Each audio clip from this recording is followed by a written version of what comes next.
the night of April 10th, 1241. A single wooden bridge crosses the Sajó River in the dark. On one bank, the largest army Hungary has ever assembled, packed into a wagon fort, fires burning low. On the other, somewhere in the trees, a Mongol force that hasn't lost a battle in 17 years. Béla IV, King of Hungary, had made one smart decision that day. He'd seen the bridge. He'd recognized it for exactly what it was, a single crossing over a fast river, surrounded by trees, with no sightline to the other side.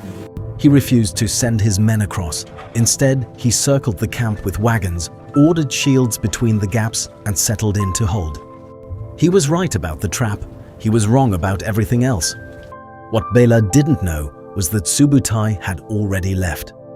While Batu held his men on the opposite bank, drawing Hungarian attention, his greatest general had taken a separate force downstream in complete darkness to build a second crossing. No bridge, no guide, just soldiers in April floodwater, driving stakes into a riverbed they couldn't see. Subutai had crossed rivers like this before, in Russia, in Persia, in the steppe. He'd learned that the side with the single obvious crossing almost always dies at it. By midnight, Batu had already begun his assault on the main bridge. The first wave came hard. Batu sent his Baatar, his elite armored guard, across the bridge under cover of darkness. What met them was Prince Kálmán, Béla's younger brother, who'd been waiting. The Hungarian knights hit the Mongols in the confined space of the crossing, where Mongol numbers meant nothing and horse archery meant nothing, and where heavier armor and lances were exactly the right weapon for exactly the wrong bottleneck. The Baatar were slaughtered. Their commander went off the bridge into the river. Batu, watching from the far bank, came closer to ordering a full retreat than any account of him ever shows again. His biographers record him having to physically stop his princes from fleeing. For a moment, it looked like Hungary might survive the night. The Hungarians returned to camp victorious, left a light guard on the bridge, and went to sleep. Before dawn, 7 Chinese catapults opened up on the bridge guard from the darkness. The Mongols hadn't pulled back. They'd been setting artillery in the dark while the Hungarians celebrated. The stone throwers fired without stopping until the bridge guard broke and ran back to camp shouting alarm. By the time Batu's men crossed this time, there was no coordinated force to meet them, and Subutai's pontoon bridge was finished. The encirclement closed like a fist. Arrows came from 2 directions at once into a camp where thousands of men were still untangling from sleep, tripping over tent ropes, crushing each other in the dark. Kálmán rallied the knights and charged out twice, hard enough to wound Mongol commanders, hard enough to buy time. The Templars who rode out in the second charge were killed to the last man. Kálmán came back with a wound that would kill him 2 months later. Archbishop Ugrin, who'd dragged a handful of men into the fight by sheer fury, met the Mongols in the marsh trying to escape.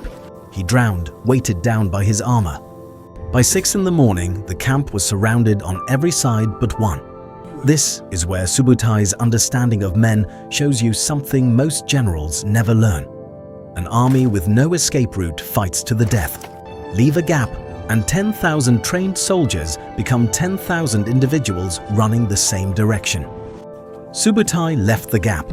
He put riders on both sides of the corridor to herd them and waited for exhaustion to do what catapults couldn't. The survivors ran into the marshes south of the camp. The men who sank in the mud died in the mud. The men who made it through collapsed and were ridden down. An entire generation of Hungary's knights, bishops, chancellors, and noblemen, the administrative and military head of the kingdom, ceased to exist between dawn and midday on April 11th, 1241. Béla survived. He ran north into the Carpathian foothills where Mongol cavalry couldn't follow into the trees. He later wrote that he'd been so close to death he could see it in front of his eyes. He kept running, from Hungary to Croatia, from Croatia to Dalmatia, from Dalmatia to a sea island, while Prince Carden's column burned every city he'd just left, staying close enough that Béla could see the fires from the water. Back in Hungary, the Mongols did something that has never quite made it into how this story gets told.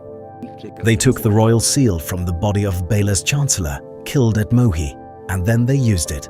Forged documents went out across the kingdom, bearing the official mark of the king. telling survivors hiding in the forests to come home, that the Mongols had been driven back, that it was safe, that their king was returning and needed his people. Thousands of starving, terrified Hungarians came out of hiding because the letter bore their king's seal. A Mongol-aligned local administrator rode out to meet them. The chronicler Roger, who was among those who came out, described attaching himself to this man's entourage just to survive the week. The Mongols didn't just steal Béla's seal, they used his own name to summon his people out of hiding. Drop in the comments. At that point, was there anything left that could have saved them? The ones who came back were put to work harvesting summer crops. The Mongols took the harvest, burned what they didn't need, and let the famine do the rest. When survivors went back to the forest, riders came through again in autumn, killing those who came out for food. What followed Mohi is where the numbers become almost impossible to absorb. Academic estimates range from 15 to 50% of Hungary's total population dead within 2 years. Combat, massacre, famine, and disease. The archaeological record makes the lowland destruction undeniable. Deserted village after deserted village, coin hoards buried by families who never came back, unburied skeletons still in the defensive ditches around village churches. In the Great Hungarian Plain east of the Danube, entire regions were not damaged. They were erased. The Mongols spent the winter of 1241 crossing the frozen Danube and pushing west.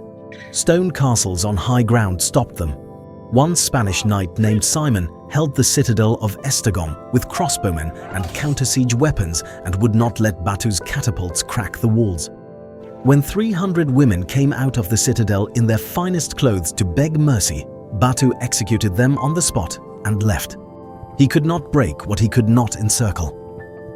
By spring 1242, the Mongols began pulling back, slowly, methodically, burning as they went. The reason has been argued about ever since. The death of Great Khan Ögedei in December 1241 required the princes to return for a succession vote. Some historians point to the terrain, stone fortifications that Chinese traction catapults couldn't reduce fast enough for an army built to move. Others argue the horse herds couldn't sustain themselves on a landscape already stripped of fodder.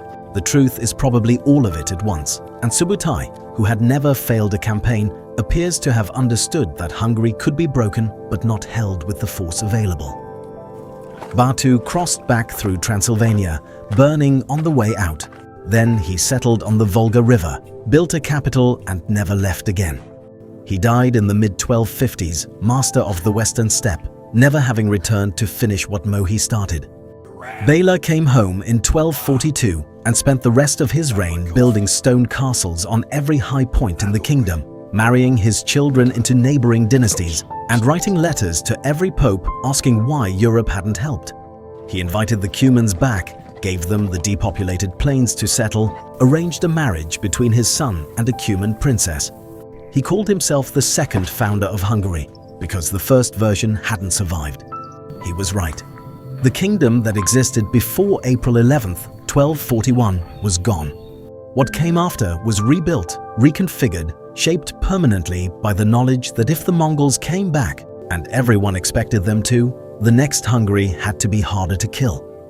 The Mongols did come back in 1285. By then, the castles were built. They raided and withdrew, and never came that far west again. There are villages in the Great Hungarian Plain settled before 1241 that were never resettled after. No graves that have been found and excavated, no rebuilding. Just the outline of a settlement that stopped existing and coin hoards in the ground that families buried and never came back for, because they didn't survive long enough to. That's what Mohi cost. Not just a battle, an entire civilization's lowland core dismantled in a year by an army that had studied the terrain from across a continent before they ever crossed the Carpathians. The deeper we dig into the past, the more we understand the present. I'm Zombo, and there's always more to discover.